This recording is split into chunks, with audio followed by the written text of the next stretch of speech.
সোহেলি বলেছেন, স্যার কেমন আছেন? আমি ভালো আছি আলহামদুলিল্লাহ। আপনারা কেমন আছেন? অনন্যা বলেছেন ক্লাস কি হচ্ছে? হ্যাঁ, ক্লাস শুরু হয়েছে অনন্যা, ক্লাস শুরু হয়েছে। আধা ঘন্টা পরে আমরা ক্লাস শুরু করেছি।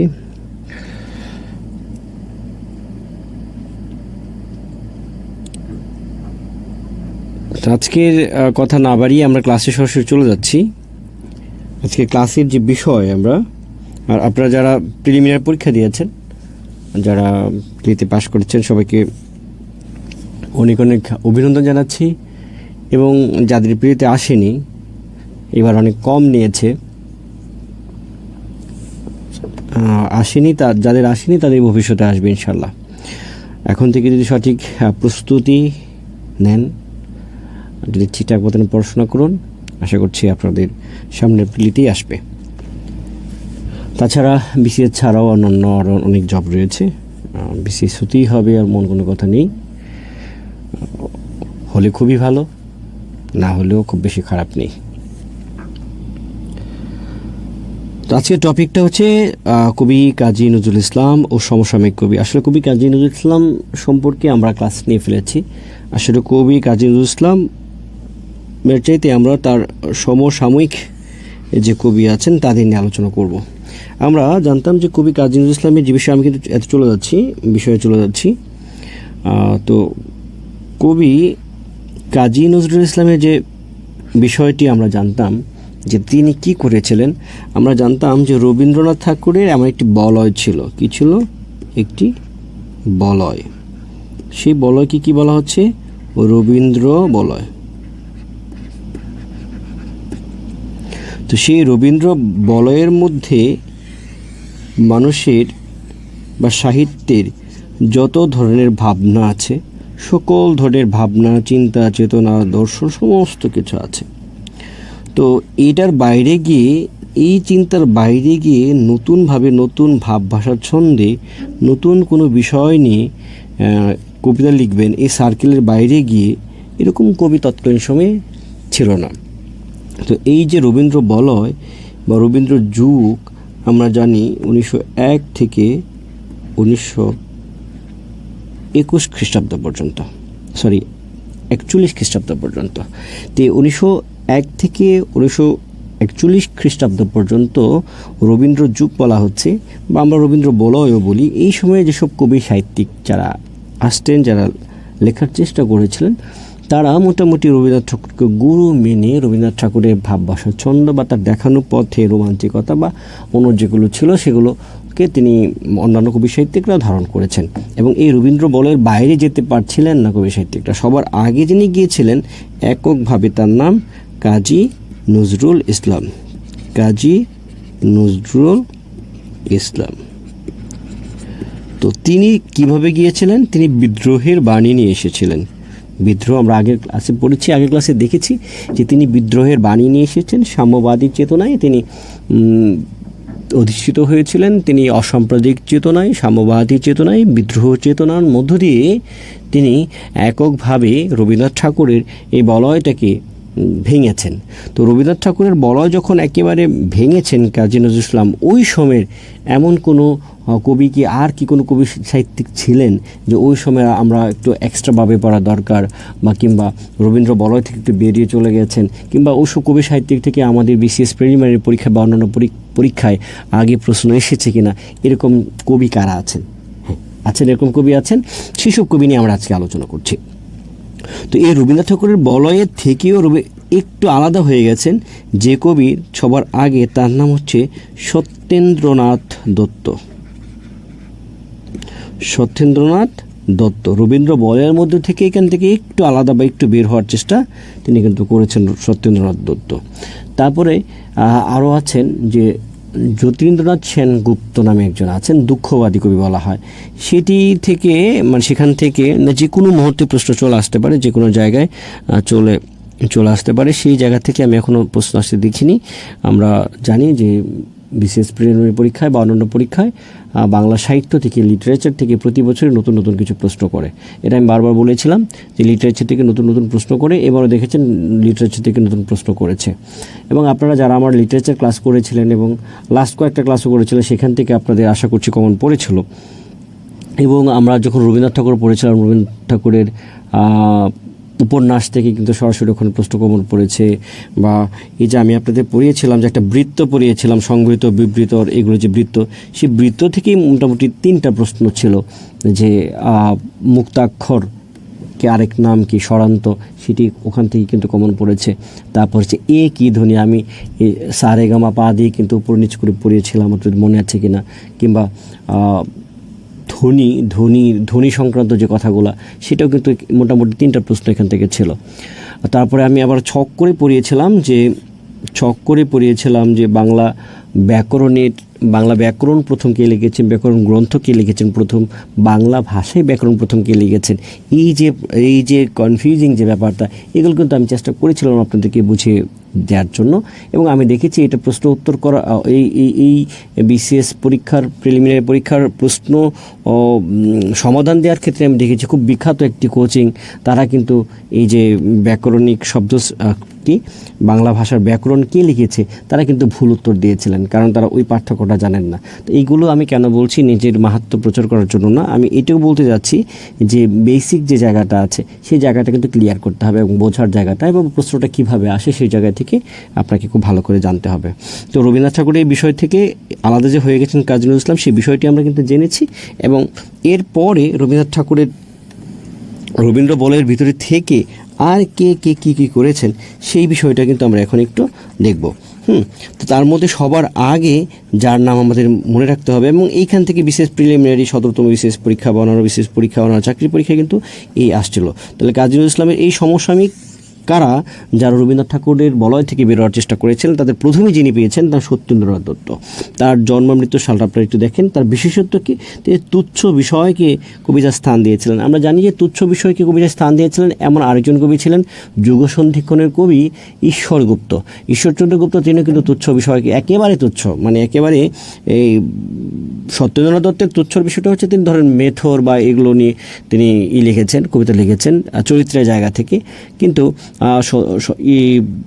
যুগসন্ধিক্ষণের কবি তিনি লিখেছিলেন ঈশ্বরগুপ্ত, তিনি মাছ, তপসে মাছ, তারপরে ছাগল, আনারস, এরকম নিয়ে কবিতা লিখেছিলেন একেবারে তুচ্ছ।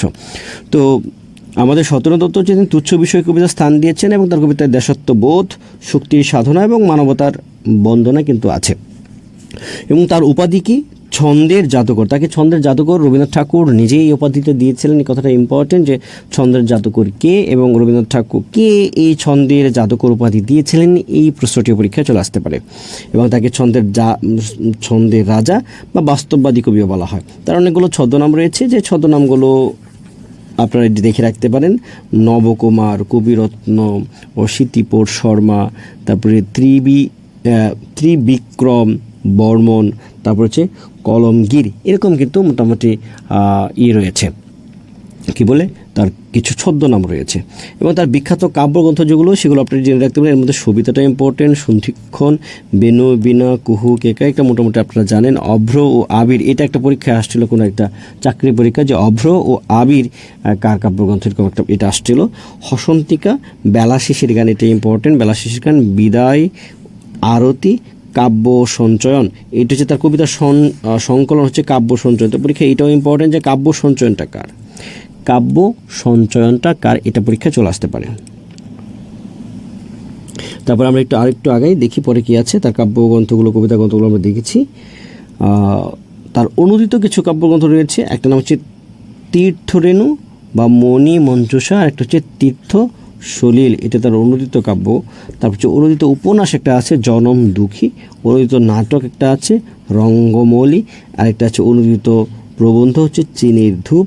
আর এটা হচ্ছে মৌলিক প্রবন্ধ হচ্ছে ছন্দ সরস্বতী। এইটা ইম্পর্টেন্ট যে মৌলিক প্রবন্ধ তার কোনটা, ছন্দ সরস্বতী।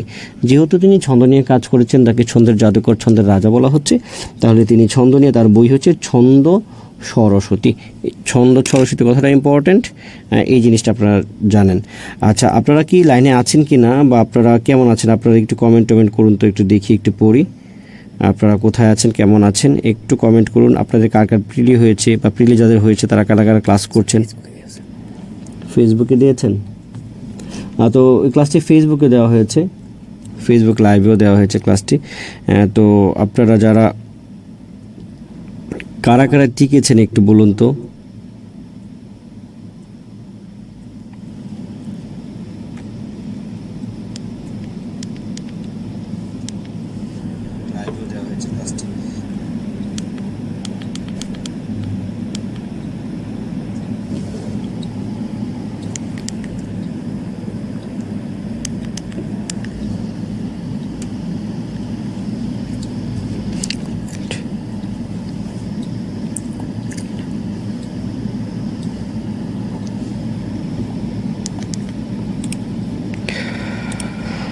তো একটু কমেন্ট করে জানিয়ে দিন। আর ফেসবুকে যারা করেছেন তাদের আমি তাদের ফেসবুকে একটু খুঁজে দেখি, যারা ক্লাস করছেন তারা একটু করে দিতে পারেন, শেয়ার করে দিতে পারেন, অর্থাৎ টাইম লাইনে রেখে দিলে আপনার এই কাজটা হয়তো পরে কাজে লাগবে দেখতে। হ্যাঁ, তো অলরেডি দেখি অনেকেই জয়েন করে ফেলেছেন। ওকে, আমরা তাহলে দেখি। তাহলে আমাদের এখান থেকে মৌলিক প্রবন্ধ যেটা আছে ছন্দ সরস্বতী, এটা কিন্তু পরীক্ষা আসতে পারে। তারপরে আমরা চলে যাচ্ছি 117 জন অলরেডি জয়েন করেছেন, ভেরি গুড, খুব খুশি হয়েছি। তারপরে আমরা এখানে তার বিখ্যাত কিছু কবিতা আছে, তার এই বিখ্যাত কবিতার লাইনগুলো থেকে কিন্তু পরীক্ষায় প্রশ্ন আসছিল।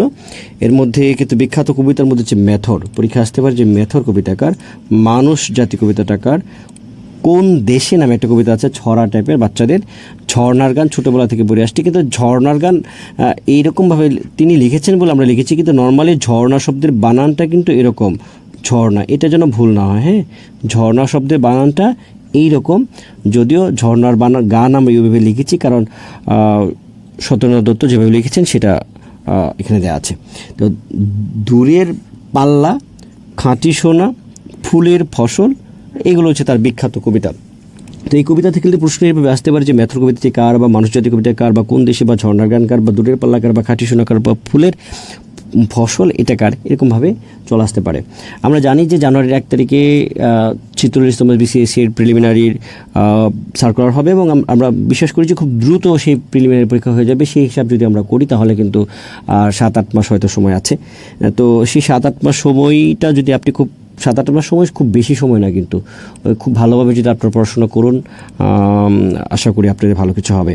তো এখন আমরা কিছু উদ্ধৃতি আমরা এখানে দেখব যে মধুর চেয়ে আছে মধুর, সে আমার দেশের মাটি, আমার দেশের পথের ধুলা, খাঁটি সোনার চাইতে খাঁটি। এটা হচ্ছে খাঁটি সোনা কবিতার লাইন। পরীক্ষায় এটা আমরা অনেক সময় এই লাইনগুলো মুখস্থ করলে সুবিধাটা কি, সুবিধাটা হচ্ছে যে আপনি যখন বাংলা রচনা লিখতে যাবেন কিংবা বাংলা কোনো কিছু লিখতে যাবেন, প্রবন্ধ টবন্ধ কিছু লিখতে যাবেন, তখন কিন্তু এই কোটেশনগুলো ব্যবহার করতে পারেন। যখন দেশপ্রেমমূলক কোনো কিছু লিখবেন, কোনো একটা প্রবন্ধ কিংবা গ্রন্থ আলোচনা বা এরকম কিছু রচনা, তখন আপনারা চাইলে এই লাইনগুলো কিন্তু ইউজ করতে পারেন। তারপরে এই লাইনটা এমনি যে কোনো শিক্ষিত বা এডুকেটেড পার্সনদের কিন্তু এমনিতেই মুখস্থ থাকে। জোটে যদি মোটে একটি পয়সা, খাদ্য কিনেও ক্ষুধার লাগি, দুটি যদি জোটে অর্ধেকে তার, ফুল কিনে নিও হে অনুরাগী। তো এই কথাটাও কিন্তু খুব বিখ্যাত কথা, কিন্তু এটা কার কথা এটা আমরা আসলে ওইভাবে জানি না। এটা হচ্ছে সত্যেন্দ্রনাথ দত্তের কথা। তার কবিতার নাম হচ্ছে ফুলের ফসল, এই কবিতাটার নাম হচ্ছে ফুলের ফসল, এটা আপনারা একটু জেনে নেবেন। তারপরে দেখেন এই কথাটা ইম্পর্টেন্ট, জগৎ জুড়ে এক জাতি আছে, সেই জাতির নাম মানুষ জাতি। আমরা যখন ছোট ছিলাম, সম্ভবত ক্লাস 6-7 কিংবা আরও আগে, বা এই টাইমে স্কুল লাইফে, তখন এই কবিতাটা কিন্তু আমাদের পাঠ্য ছিল যে জগৎ জুড়ে এক জাতি আছে, সেই জাতির নাম মানুষ জাতি। এবং স্কুলে হাতের লেখা জমা দিতে হতো, আমি এই কবিতাটা থেকে হাতের লেখা জমা দিতাম, আমার যতটা মনে পড়ে। কালো আর ধলা বাহিরে কেবল, ভিতরে সবার সমান রাঙা। তাহলে এই কথাটাও খুব খুব ইম্পর্টেন্ট কার। তারপরে এই কবিতার নাম মানুষ জাতি। পরের কবিতার নাম হচ্ছে কোন দেশে, এটা বাচ্চাদের কবিতা, ছড়া কবিতা। কোন দেশেতে তরুলতা, সকল দেশের চাইতে শ্যামল, কোন দেশেতে এই, কোন দেশেতে সেই, এইভাবে কিন্তু এই কবিতার লাইনগুলো আছে। তারপরে হচ্ছে ছিপখান তিনদার, তিনজন মাল্লা হবে, এটা 3 জন মাল্লা, চৌপট দিনভর দেয়দোর পাল্লা। এটা পাল্লা হবে, দেহের পাল্লা। তো হচ্ছে মাল্লা এবং পাল্লা, এই কবিতাটা কিন্তু সেই বাচ্চাদের ছড়া টাইপের কবিতা এবং খুব বিখ্যাত কবিতা, আমরা ছোটোবেলা থেকে জেনে আসছি, পড়ে আসছি। তো পরের যে লাইনটা আছে, এইটা সকল শিক্ষিত মানুষ বা আমাদের বাবা, চাচা বা তাদের মুখে আমরা শুনতাম, বা মুরব্বীরা এখনও যখন মোটিভেশনাল কথা বলে বা কাউকে বোঝায়, তখন কিন্তু তারা এরকম বলে যে কুকুরের কাজ কুকুর করেছে, কামড় দিয়েছে পাই, তাই বলে কিরে ভাই, এটা হবে করে ভাই না, তাই বলে কিরে ভাই, তাই বলে কিরে কি করে তাই বলে কুকুরের কাজ কুকুর করেছে, কামড় দিয়েছে পাই, তাই বলে কুকুরকে কামড়ানো কিরে মানুষের সবাই, এটা কুকুরই হবে, কুকুরে কামড়ানো কিরে মানুষের শোভা পায়। এটা হচ্ছে উত্তম এবং অধম কবিতা। তো এই লাইনটা কিন্তু আমাদের মুরব্বীদের মুখে কিন্তু আমরা নানান সময় কিন্তু শুনেছি। তো এই লাইনগুলো কিন্তু যে কোনো মুহূর্তে পরীক্ষায় আপনাদের আসতে পারে। তারপরে যাই, ইলশিগুড়ি ইলশিগুড়ি পরীর কানের দুল, ইলশিগুড়ি ইলশিগুড়ি ছড়ো কদম ফুল। তো ইলশিগুড়ি এটাও একটা ছড়া টাইপের কবিতা।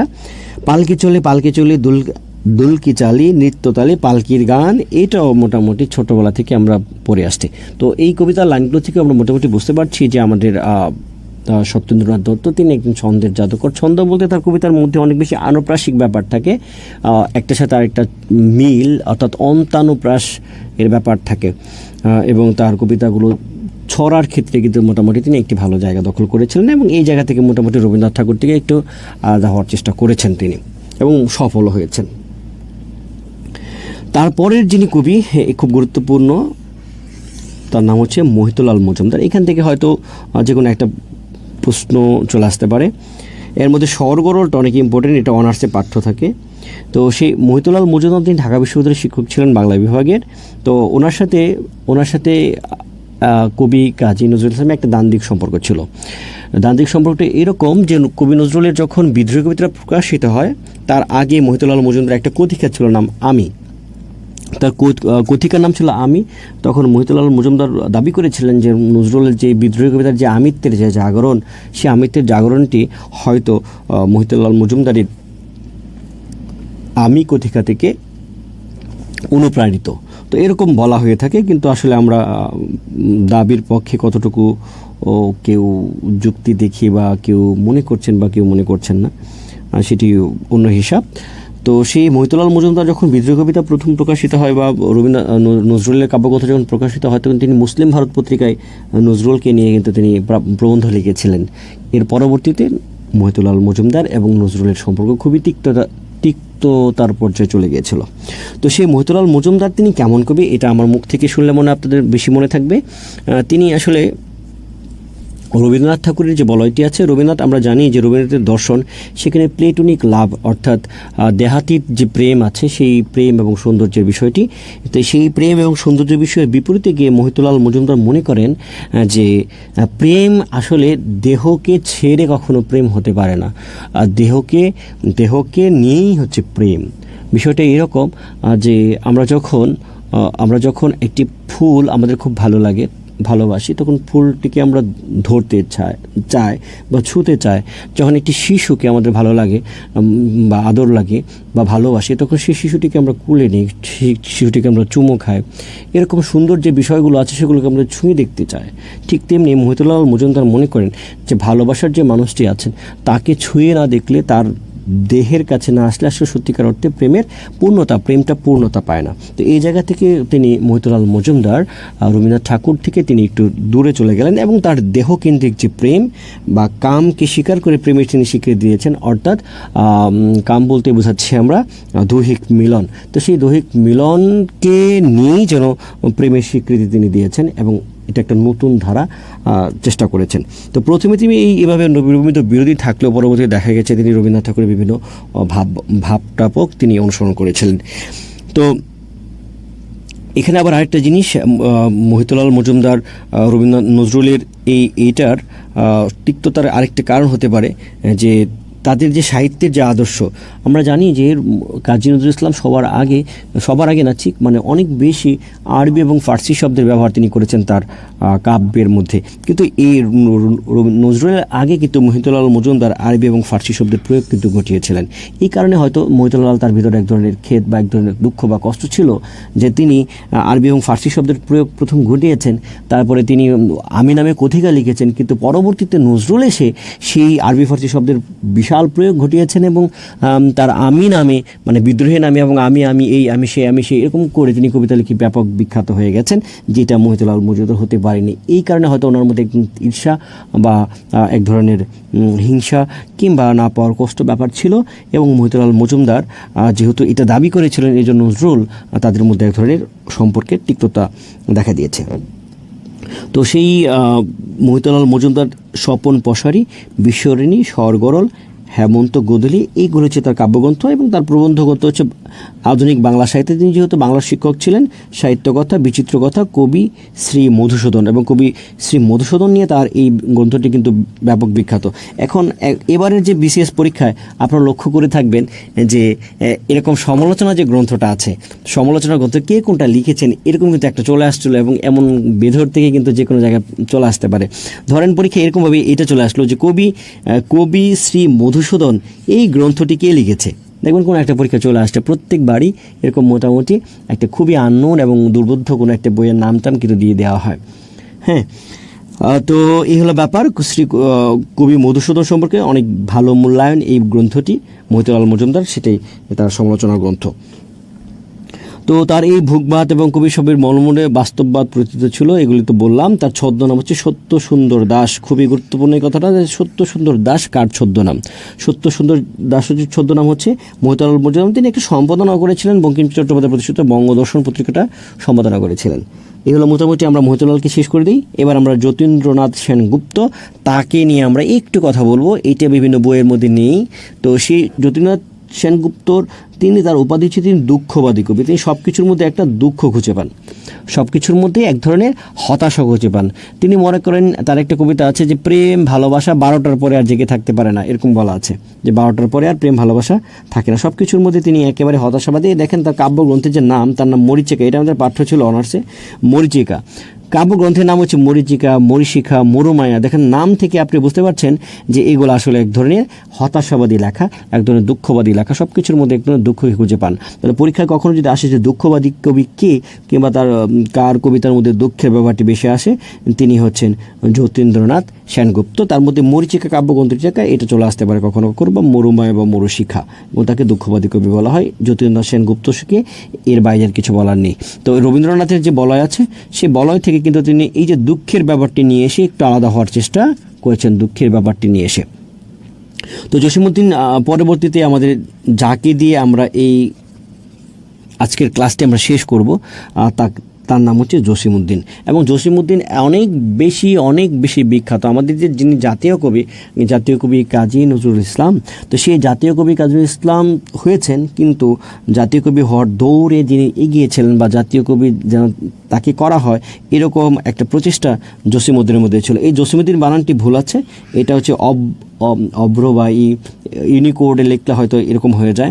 এইটা বানানটি অনেক গুরুত্বপূর্ণ। বানানটি অ্যাডমিশন টেস্ট পরীক্ষা বা নানান জায়গায় আমি দেখেছি আসতে, বা আপনাদের পরীক্ষায় বিসিএসে হয়তো আসেনি বা কোনো একটা চলে আসবে। আমি একটু লিখে দিচ্ছি বানানটা, আপনারা 3-4 বার লিখতে পারেন জসিমউদ্দিন বানানটা। হ্যাঁ, জসিমউদ্দিন তিনি যেভাবে লিখতেন আমাদেরও সেভাবে লিখতে হবে। এখানে হবে না, আমি এখানে লিখি জসিমউদ্দিন।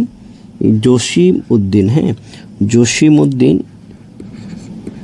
জসিমউদ্দিন একটা শব্দ। কি বলেছি?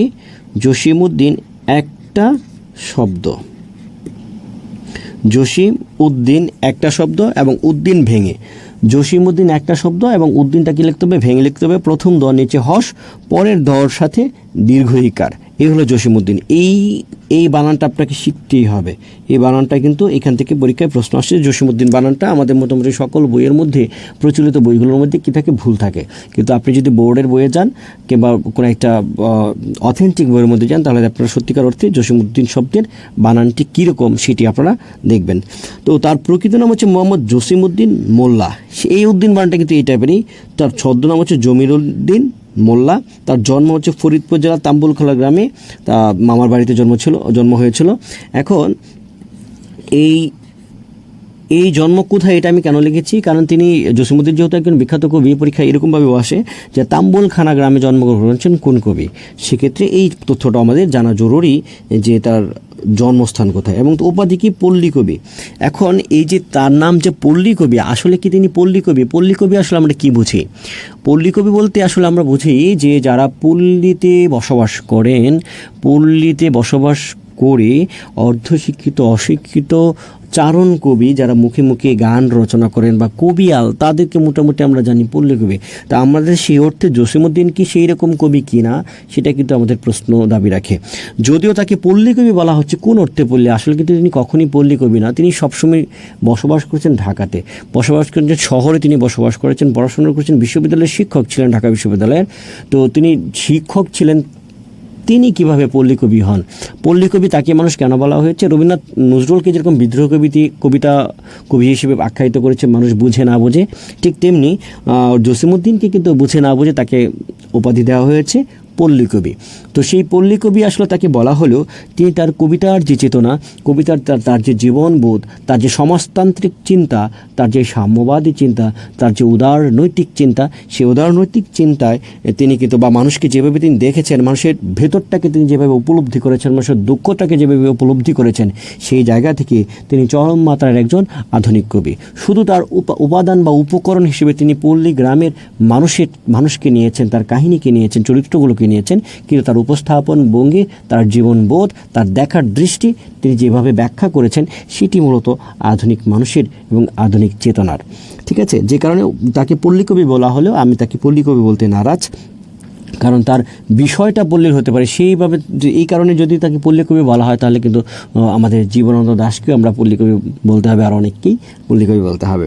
তো তার প্রথম প্রকাশিত যে কবিতাটা, সেটার নাম হচ্ছে মিলন গান। এটা 1941 খ্রিস্টাব্দে 21 খ্রিস্টাব্দে মুসলিম ভারত পত্রিকায় প্রকাশিত হয়েছিল। এবং তিনি কী কী ডিগ্রি এবং পদক পেয়েছেন, এটা মোটামুটি আমাদের জানা দরকার আছে। কারণ হচ্ছে বিভিন্ন সময় অনেক সময় দেখা যাবে যে জসিমউদ্দিনকে কে ডিলি ডিগ্রি দিয়েছিলেন, কোন বিশ্ববিদ্যালয়, বিশ্বভারতী তাকে ডিলি ডিগ্রি দিয়েছিল এবং 21 পদক তিনি পেয়েছিলেন 1976 খ্রিস্টাব্দে, আর বিশ্বভারতী তাকে ডিলি ডিগ্রি দিয়েছিল 1969 খ্রিস্টাব্দে। এগুলো মোটামুটি এখান থেকে আমরা এই জিনিস জানবো। এবং তার কবি মানুষটাকে দেখেন, কবি মানুষ লিখেছি, তিনি গ্রামীণ জীবনের নিকট চিত্র তুলে ধরেছেন, গ্রামবাংলার মানুষের হাসি কান্না, আনন্দ বেদনা প্রকাশিত হয়েছে কবিতার চরণে, কিন্তু সেই তার দেখার দৃষ্টি বা ভঙ্গিটা অবশ্যই আধুনিক। তার কী কী কাব্যগ্রন্থ রয়েছে আমরা প্রথমে দেখি। রাখালি খুবই ইম্পর্টেন্ট, জসিমউদ্দিন কিন্তু অনেক বেশি ইম্পর্টেন্ট। হ্যাঁ, তো জসিমউদ্দিন অনেক ইম্পর্টেন্ট একজন কবি। ফেসবুকে অফ হয়ে গেছে নাকি?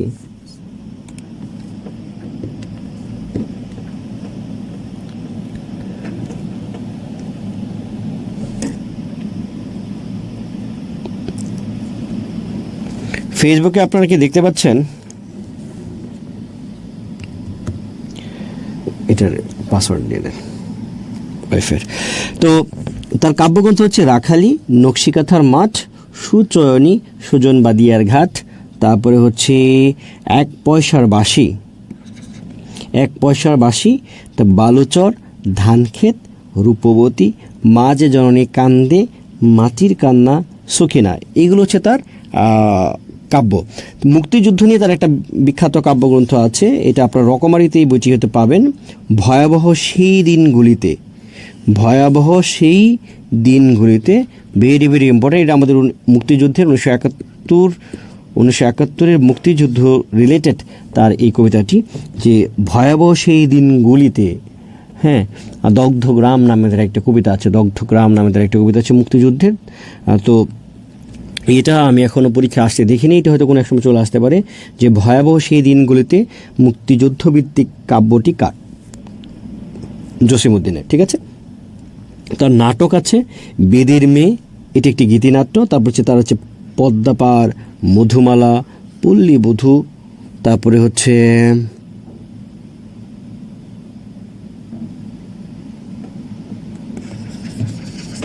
গ্রামের মায়া, বাঁশির বাঁশি। তো এগুলো হচ্ছে তার নাটক। তো ভ্রমণ কাহিনী হিসেবে তিনি কি লিখেছেন? চলে মুসাফির, হলদে পীরের দেশ, যে দেশে মানুষ বড়, জার্মানি শহরে ও বন্দরে। তিনি একটি উপন্যাসও লিখেছিলেন, সে উপন্যাস হচ্ছে বোবা কাহিনী। এটাও একটা গ্রামীণ ব্যাপার তিনি দেখিয়েছেন। গ্রামীণ প্রান্তিক চাষিদের শোষণ নির্যাতন তিনি দেখিয়েছেন, এবং মহাজনী যে প্রথা, শহরের উকিলের স্বার্থান্বেষী যে মনোভাব, এবং মেধাবী তরুণ বসিরের নিগ্রহ হওয়ার চিত্র ফুটে উঠেছে। এবং এই চরিত্রগুলোর নাম হচ্ছে বসির, আজহার, আরজান, রহিমউদ্দিন। এটা খুব বেশি শিল্প সফল কোনো উপন্যাস নয়, বোবা কাহিনী।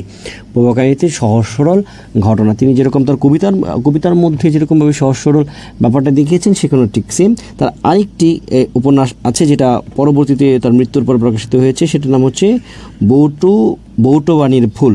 সেটা মৃত্যুর প্রকাশিত হয়েছিল 1990 খ্রিস্টাব্দে। শিশু তার গ্রন্থ, তার মধ্যে রয়েছে হাসু, এক পয়সার বাঁশি, তারপর হচ্ছে ডালিম কুমার। আত্মজীবনীর মধ্যে হচ্ছে জীবন কথা, স্মৃতিকথার মধ্যে যাদের দেখেছি, ঠাকুরবাড়ির আঙিনায়। গল্প গ্রন্থের মধ্যে আছে বাঙালির হাসির গল্প, এটি ইউনেস্কোর উদ্যোগে ফোক টেলস অফ বাংলাদেশ নামে অনুদিত হয়েছিল। এই হলো ব্যাপার। তো জসিমউদ্দিনকে তো শেষ হয়নি, জসিমউদ্দিনের আলোচনা আছে, আলোচনা এখন করছি, আর বিস্তারিত আলোচনা করছি জসিমউদ্দিনের। তো এখান থেকে যেটা গুরুত্বপূর্ণ সেটা হচ্ছে জসিমউদ্দিনের, আমরা জানি যে কাজী নজরুল ইসলাম তার কবিতার যে সংকলন তার নাম হচ্ছে সঞ্চিতা, রবীন্দ্রনাথ ঠাকুরের সেটার নাম হচ্ছে সঞ্চয়িতা, আর জসিমউদ্দিনের তার নাম হচ্ছে সুচয়নী। এটা ভেরি ভেরি ইম্পর্ট্যান্ট, পরীক্ষা আসতে পারে যে সুচয়নী কার কাব্যের সংকলন। সুচয়নী হচ্ছে জসিমউদ্দিনের কাব্যের সংকলন। তারপর হচ্ছে তার গানের সংকলন রয়েছে, তার মধ্যে হচ্ছে রঙিলা নায়ের মাঝি, গাঙের পার, আর হচ্ছে জারি গান, এই তিনটা তার গানের সংকলন। এবার তার কিছু বিখ্যাত কাব্যগ্রন্থ যেগুলো আছে সেগুলো নিয়ে আমরা একটু আলোচনা করি। সবার আগে তার যে খণ্ড কবিতাগুলো আমাদের জসিমউদ্দিনের দুই ধরনের তার কবিতা তিনি লিখেছেন। এক ধরনের কবিতা হচ্ছে তিনি কি বলে কাহিনী কাব্য। কবিতার মধ্যে কাহিনী রয়েছে, যেমন নকশিকাতার মাঠ, সুদনবাদিয়ার ঘাট, এগুলোর মধ্যে কাহিনী কাব্য, এগুলোর মধ্যে কাহিনী আছে। কিন্তু আবার কিছু হচ্ছে তিনি খণ্ড কবিতা লিখেছেন, যেমন ভয়াবহ সেই দিনগুলিতে বা রাখালি, এগুলোর মধ্যে কোনো কাহিনী নেই। নর্মালি আমরা গীতি কবিতা বা খণ্ড কবিতা আমরা এগুলো বলতে পারি। তো এর মধ্যে সবার আগে তার যেটা ছিল সেটা হচ্ছে রাখালি। তো সে রাখালি জসিমউদ্দিনের প্রথম কাব্যগ্রন্থ। পরীক্ষা এটা আসতে পারে যে জসিমউদ্দিনের প্রথম কাব্যগ্রন্থ কোনটি, সেটি হচ্ছে রাখালি।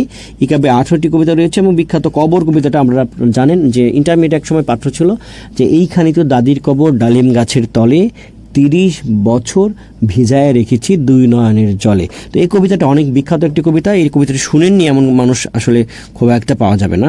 তো সেই কবিতাটি এই রাখালি কাব্যগ্রন্থ থেকে কিন্তু নেওয়া হয়েছে। তো এটি কল্লোল পত্রিকায় প্রকাশিত হয়েছিল, এবং 1928 খ্রিস্টাব্দে কবিতাটি কলকাতা বিশ্ববিদ্যালয়ের মাধ্যমিক পর্যায়ের পাঠ্য তালিকায় অন্তর্ভুক্ত হয়েছিল। তখনও কবি ছাত্র, অর্থাৎ জসিমউদ্দিন যখন ছাত্র, তার ছাত্র অবস্থায় কিন্তু এই কবিতাটি মাধ্যমিক পর্যায়ে পাঠ্য হয়ে গিয়েছিল। তো এটা খুব বিরল একটি ঘটনা এবং খুব সম্মানের একটি ঘটনা যে একজন সে ছাত্র অবস্থারই তার এই কবিতাটি খুব দ্রুত মাধ্যমিক পর্যায়ে পাঠ্য হয়ে গিয়েছে। এটা খুব সহজ কোনো কথা না, এটা অবশ্যই একটি গুরুত্বপূর্ণ কথা। তো আমরা রাখালি থেকে মোটামুটি জানলাম যে তার প্রথম কাব্যগ্রন্থ হচ্ছে রাখালি, এবং সেখানকার বিখ্যাত কবিতা জানলাম হচ্ছে কবর। তারপর হচ্ছে নকশিকাথার মাঠ, বানানটি জসিমউদ্দিন যেভাবে লিখেছেন আমরা কিন্তু সেভাবেই আলোচনা করছি। তো এই নকশিকাথার মাঠ এটা লেখার পিছনে একটা কাহিনী আছে। আমরা জানি যে লোকসাহিত্য যে লোকসাহিত্য বা ময়মনসিংহ গীতিকা, এগুলো যে সংরক্ষণের দায়িত্ব দেওয়া হয়েছিল জসিমউদ্দিন এবং চন্দ্রকুমার দে, দায়িত্ব দিয়েছিলেন দীনেশ চন্দ্র সেন, এটা সম্পাদক ছিলেন আশুতোষ ভট্টাচার্যের পৃষ্ঠপোষকতায়। তো সেই চন্দ্রকুমার দে কিংবা জসিমউদ্দিন যখন বিভিন্ন জায়গায় ঘুরেন, জসিমউদ্দিন তখন ময়মনসিংহের গফরগাঁও অঞ্চলে গিয়েছিলেন। গফরগাঁও অঞ্চল তখন খুবই বিখ্যাত ছিল না, এবং এখনও মোটামুটি মানুষ জানে যে গফরগাঁও হচ্ছে ডাকাতের জন্য বিখ্যাত কিংবা মারামারির জন্য বিখ্যাত। গফরগাঁও মানুষের সাহস বেশি, চর আছে, চর অঞ্চলের মানুষ, এরকম গফরগাঁও মোটামুটি একটি তার রয়েছে বা নাম রয়েছে বা দুর্নাম রয়েছে, যেটাই আমরা বলি। তো সেই গফরগাঁওয়ে কিন্তু এরকম এখন যেটা ব্রাহ্মণবাড়িয়ার দিকে হয়, বিবাড়িয়ার দিকে হয়, যে এক গ্রামের লোক আরেক গ্রামের মানুষের সাথে কি লাগে মানে কাজ্যা বলে এটাকে, যে কাজ্যা বা ঝগড়া বা লড়াই। এক গ্রামের মানুষ অন্য গ্রামে এই যে কাজ্যা যে লাগে, সেই কাজ্যাকে অবলম্বন করেই কিন্তু এই নকশিকাথার মাঠ কাব্যটি দাঁড়িয়ে আছে। তো জসিমউদ্দিন যখন গফরগাঁও গেলেন তখন এই নকশিকাথার মাঠ যে কাব্যটি আছে সেটার যে নায়ক রূপাই, সে রূপায়ের সাথে পরিচয় হয় এবং রূপায়ের সাথে তার জীবনের গল্প শোনার পরে এখান থেকে অভিজ্ঞতা নিয়ে আমাদের জসিমউদ্দিন এসে সেই নকশিকাঁথার মাঠ, তার বিখ্যাত সেই কাব্যটি লিখেছেন। এবং এটি একটি কাহিনী কাব্য এবং এটার মধ্যে এক ধরনের কাহিনী আছে। সেটা নায়কের নাম হচ্ছে রূপাই এবং নায়িকার নাম হচ্ছে সাজু। সেই কাহিনীটি আমরা এখন বলবো। সেই কাহিনীটি এখানে আমি দিয়েছি যে কাহিনীটি কি। তো সেই কাহিনীটি আপনারা একটু আমার মুখ থেকে যদি শোনেন তাহলে আপনাদের মনে হয় ভালো লাগবে। তো গ্রামের এক ছেলে, গাঁয়ের এক ছেলে, তার নাম হচ্ছে রূপায়। তো সেই রূপায়, তার মা, ঘরে বাবা নেই, তো সেই মাকে রেখে সে বিভিন্ন কাজে কর্মে যায়। সে খুব লাঠি খেলা পছন্দ করে, সে খুব বলবান, বীর, এরকম একজন ছেলে। অর্থাৎ নায়ক যেরকম হয় তার পেশিগুলো খুব শক্ত। অর্থাৎ গ্রামের একজন জওয়ান, গ্রামের একজন তরুণ কীরকম কর্মঠ হতে পারে এরকম একজন কর্মঠকে দেখিয়েছেন। তো একবার তিনি দূরে একটি গ্রামে যান, গিয়ে একটা মেয়ের সাথে তার দেখা হয়। তিনি জঙ্গলে বসে সেই মেয়েটাকে দেখার চেষ্টা করেন। সেই মেয়েটি আসলে সাজু, সেই মেয়েটির নাম সাজু। সাজু দেখতে খুব সুন্দর একটি মেয়ে। তখন সেই সাজু এবং রূপায়ের মধ্যে কথা হয়। সাজু বলে যে তুই এরকম জঙ্গলে বসে বসে বারবার কেন আমাকে, বেগানা পুরুষ কেন বারবার তুই আমাকে দেখছিস। তখন তাদের মধ্যে পরিচয় হয়। পরিচয়ের পর্বটা এরকম হয় যে সাজুর মা এবং রূপায়ের যে মা, তারা আসলে বান্ধবী, তারা পূর্ব পরিচিত, তারা আসলে বান্ধবী। তখন সাজু মানে রূপায় সাজুর মাকে খালা বলে সম্বোধন করে। তো এইভাবে তাদের পরিচয় হয় এবং তাদের মধ্যে পরিণয় হয় এবং প্রেম হয়।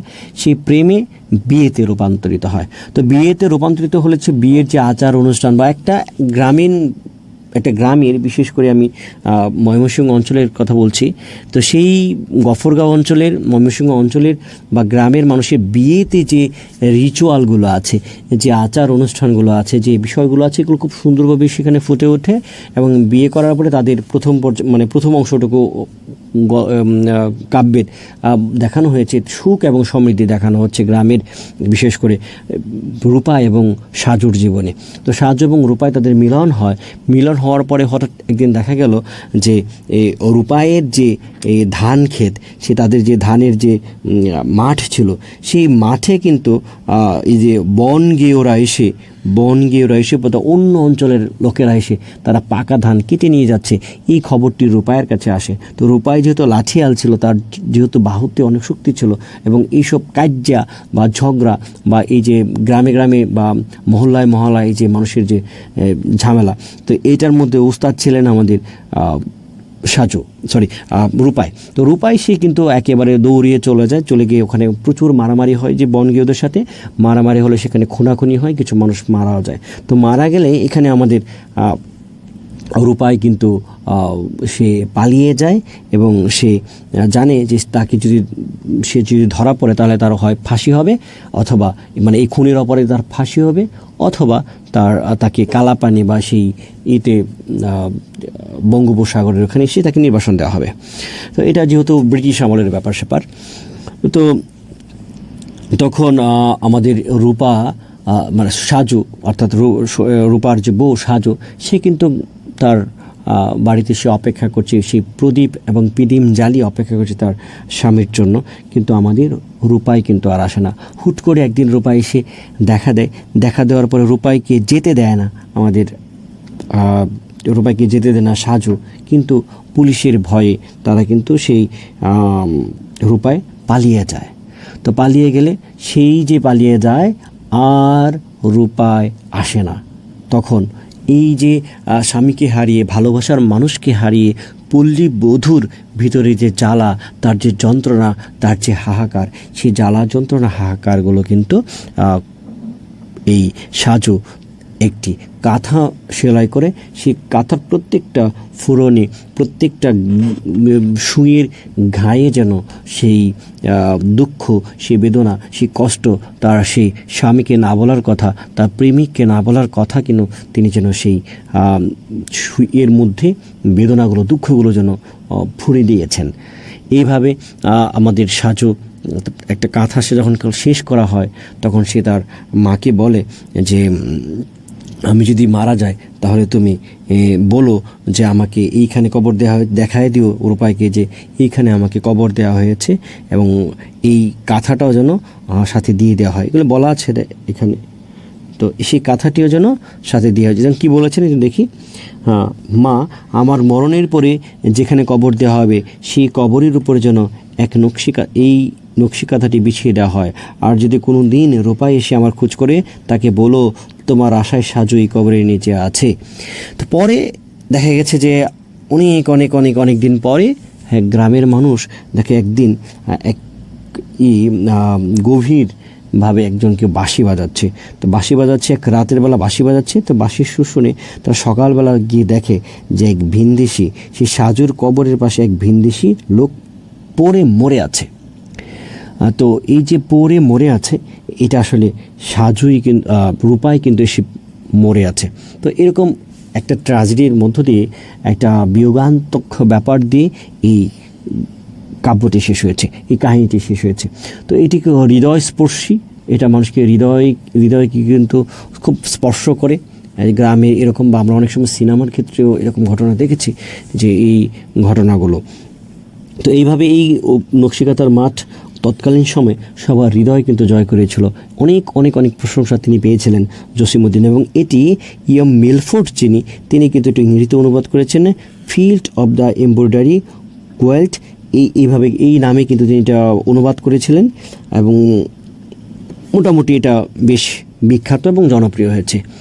তো এটার যে গল্পটি আমি বললাম, সেই গল্পটি থেকে আপনারা নিশ্চয়ই বুঝতে পেরেছেন এটার মধ্যে কী আছে, এবং সেটার নায়ক এবং নায়িকার নাম আপনারা মোটামুটি জেনেছেন। তারপরে যে তার আরেকটা কাহিনী কাব্য রয়েছে সুজন বাদিয়ার ঘাট, সেটার কাহিনীটি আমি বলছি না, সেটাও ইউনেস্কোর উদ্যোগে ইংরেজিতে অনুবাদ হয়েছিল হচ্ছে জিপসি ওয়ার্ফ নামে। তো এটার চরিত্রগুলোর নাম হচ্ছে সুজন এবং দুলি। এই দুটো চরিত্রের নাম জানলেই হবে। তার অন্যান্য যে বিখ্যাত কবিতা আছে এর মধ্যে আছে কবর, আসমানি, রাখাল ছেলে, নিমন্ত্রণ, মুসাফির,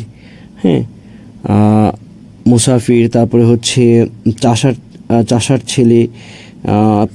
ছেলে, পল্লী জননী, প্রতিদান কবিতা খুব ইম্পর্ট্যান্ট। এবার এতে আছে ইন্টারমিডিয়েট পরীক্ষার্থীদের জন্য এটা পাঠ্য আছে।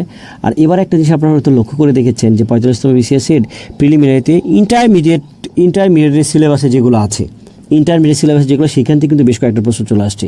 এই যে রবীন্দ্রনাথ ঠাকুরকে যে বৃক্ষপ্রেমিক বলা হয়েছে, মোতাহার হোসেন চৌধুরী বলেছেন। তো এগুলো কিন্তু ইন্টারমিডিয়েট পাঠ্য, ওখান থেকে দেখেছি বেশ কয়েকটা ইন্টারমিডিয়েট পাঠ্য থেকে চলে আসছে।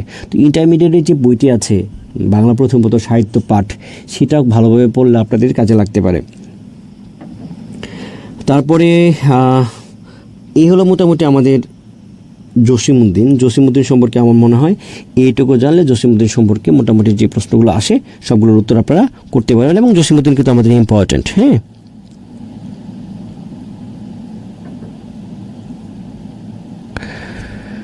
তো আপনারা অনেকেই দেখে আছেন মানিকগঞ্জ থেকে, কে কোথা থেকে করছেন।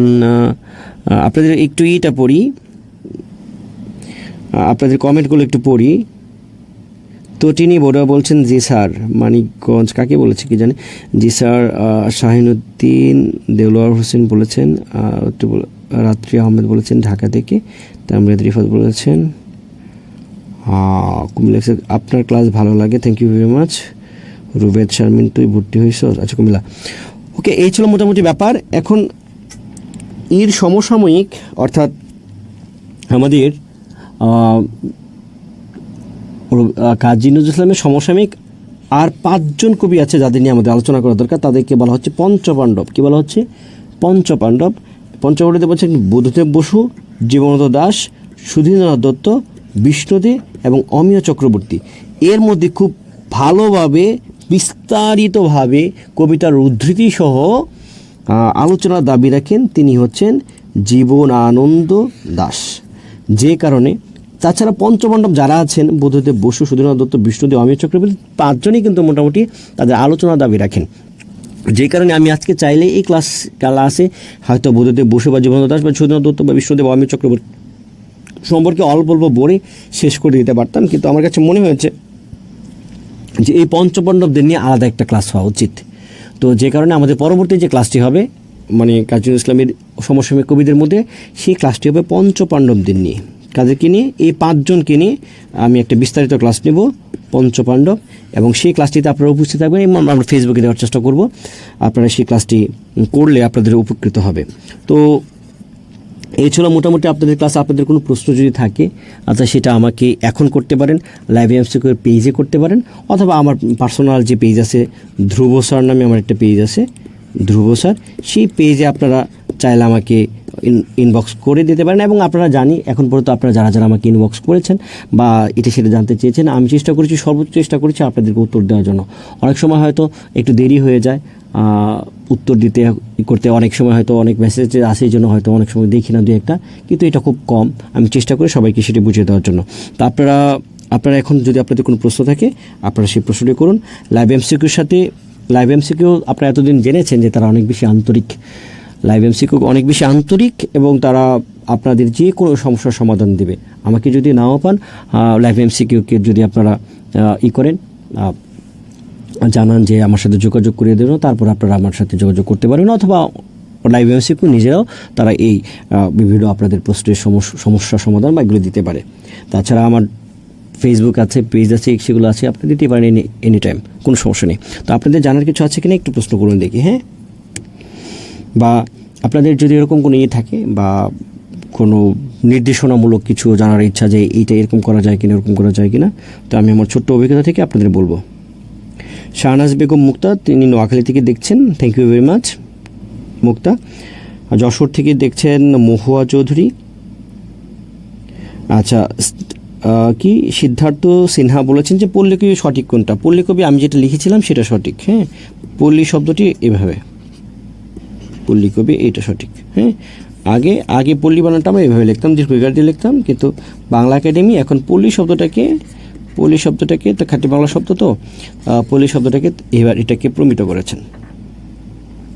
রংপুর থেকে বলছেন, রংপুর থেকে হচ্ছে শফিকুল ইসলাম বলছেন, রংপুর থেকে আপনার ক্লাস অনেক ভালো লাগে, থ্যাংক ইউ ভেরি মাচ। আমিও আপনাদের অনেক বেশি ভালোবাসি, আপনাদের ভালো চাই, আপনারাও আমাকে ভালোবাসেন এটা আমি জানি, ভালো লেগেছে। এবং আপনাদের মধ্যে অনেকে আছেন যারা আপনারা প্রিলিতে যারা টিকেছেন, তারা আমাকে জানিয়েছেন, আমার খুব ভালো লেগেছে। নর্মালি হচ্ছে যেহেতু আমি এটার সাথে জড়িত আছি, আপনাদের প্রিলির প্রস্তুতির ক্ষেত্রে কিছুটা হলো আমার ভূমিকা ছিল, সহায়ক ভূমিকা ছিল, পরামর্শ দিয়ে হোক বা পড়াশোনার ক্ষেত্রে হোক বা বাংলা পড়ার ক্ষেত্রে হোক। তো আপনারা যারা টিকেছেন আমাকে জানিয়েছেন, আপনাদেরকে আমি আবারও অভিনন্দন জানাচ্ছি, আপনাদের কৃতজ্ঞতা জানাচ্ছি যে আপনারা আমাকে জানিয়েছেন। সেই জানানোর ক্ষেত্রে আমার কিন্তু ভীষণ ভালো লেগেছে এবং আপনাদের প্রতি একদম প্রাণ থেকে আমার দোয়া, আপনারা নিশ্চয়ই আপনাদের কাঙ্ক্ষিত ক্যাডারটি পেয়ে যাবেন। তো ঢাকা থেকে দেখছেন যে Sathi Rani Karmakar, thank you very much Sathi Rani Karmakar. Shishir Kona দেখেছেন রংপুর থেকে, thank you very much. Rangamati দেখেছেন মোহাম্মদ আমিন। কক্সবাজার থেকে দেখছেন একজন মোহাম্মদ ইমরান রাব্বি। খাগড়াছড়ি দেখছেন সুবোধ চাকমা নামে একজন পেয়েছে। আপনি